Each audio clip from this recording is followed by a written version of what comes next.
शरद पूर्णिमा व्रत कथा। शरद पूर्णिमा अश्विन मास की पूर्णिमा को कहा जाता है। पुराणों के अनुसार देवी लक्ष्मी इसी पूर्णिमा तिथि को समुद्र मंथन से उत्पन्न हुई थी, इसलिए शरद पूर्णिमा की रात का हिंदू धर्म में अपना विशेष महत्व है। इस रात में चंद्रमा अपनी 16 कलाओं से पूर्ण होकर आकाश से अमृत वर्षा करता है और वैभव की देवी लक्ष्मी अपने पति श्रीहरि के साथ पृथ्वी लोक पर भ्रमण करने आती हैं। लक्ष्मी विष्णु के स्वागत में इस रात को कैसे पूजा करें, शरद पूर्णिमा की कथा जानें। पूर्णिमा के व्रत का सनातन धर्म में बहुत महत्व है। हर महीने में पड़ने वाली पूर्णिमा तिथि पर व्रत करने से भगवान विष्णु और माँ लक्ष्मी की विशेष कृपा प्राप्त होती है। माँ लक्ष्मी और श्रीहरि की इसी कृपा को प्राप्त करने के लिए एक साहूकार की दोनों बेटियां हर पूर्णिमा को व्रत किया करती थीं। इन दोनों बेटियों में बड़ी बेटी पूर्णिमा का व्रत पूरे विधि विधान से पूरा होता था, वहीं छोटी बेटी व्रत तो करती थी लेकिन नियमों को आडंबर मानकर उनकी अनदेखी कर देती थी। विवाह योग्य होने पर साहूकार ने अपनी दोनों बेटियों का विवाह कर दिया। बड़ी बेटी के घर समय पर स्वस्थ संतान का जन्म हुआ। संतान का जन्म छोटी बेटी के घर भी हुआ, लेकिन उसकी संतान पैदा होते ही दम तोड़ देती थी। 2-3 बार ऐसा होने पर उसने एक ब्राह्मण को बुलाकर अपनी व्यथा कही और धार्मिक उपाय पूछा। उसकी सारी बात सुनकर और कुछ प्रश्न पूछने के बाद ब्राह्मण ने उससे कहा कि तुम पूर्णिमा का अधूरा व्रत करती हो, इस कारण तुम्हारा व्रत फलित नहीं होता और तुम्हें अधूरे व्रत का दोष लगता है। ब्राह्मण की बात सुनकर छोटी बेटी ने पूर्णिमा व्रत पूरे विधि विधान से करने का निर्णय लिया, लेकिन पूर्णिमा आने से पहले ही उसने एक बेटे को जन्म दिया। जन्म लेते ही बेटे की मृत्यु हो गई। इस पर उसने अपने बेटे के शव को एक पीढ़े पर रख दिया और ऊपर से एक कपड़ा इस तरह ढक दिया कि किसी को पता ना चले। फिर उसने अपनी बड़ी बहन को बुलाया और बैठने के लिए वहीं पीढ़ा दे दिया। जैसे ही बड़ी बहन उस पीढ़े पर बैठने लगी, उसके लहंगे की किनारी बच्चे को छू गई और वह जीवित होकर तुरंत रोने लगा।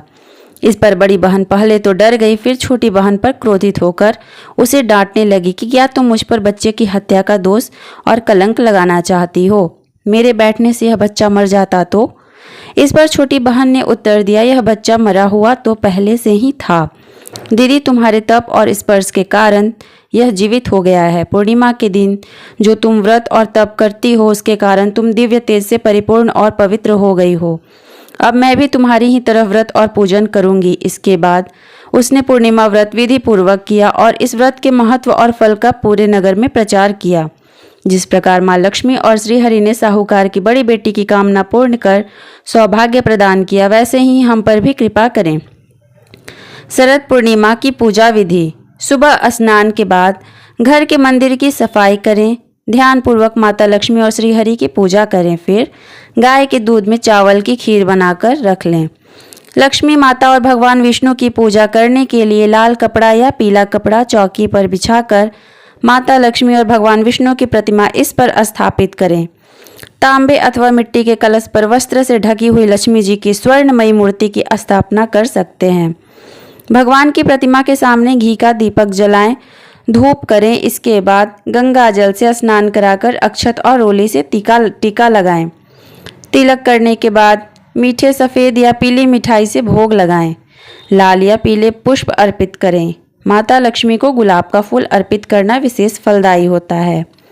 शाम के समय चंद्रमा निकलने पर मिट्टी के 100 दिए या अपने सामर्थ्य के अनुसार दिए गाय के शुद्ध घी से जलाएं। इसके बाद खीर को कई छोटे बर्तनों में भरकर छलनी से ढककर चंद्रमा की रोशनी में रख दें। फिर पूरी रात इसके बाद ब्रह्म मुहूर्त में शुरू हो जाता है।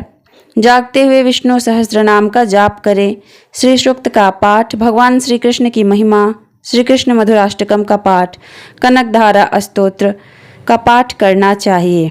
पूजा की शुरुआत भगवान गणपति की आरती अवश्य करें। अगली सुबह ब्रह्म मुहूर्त में स्नान करके उस खीर को माँ लक्ष्मी को अर्पित करें और प्रसाद रूप में वह खीर घर परिवार के सदस्यों में बांट दें। इस प्रकार जगत पालक और ऐश्वर्य प्रदायिनी की पूजा करने से सभी मनोवांछित कार्य पूरे होते हैं, साथ ही सभी तरह के कर्ज से मुक्ति मिलती है। बोलिए जय माता लक्ष्मी।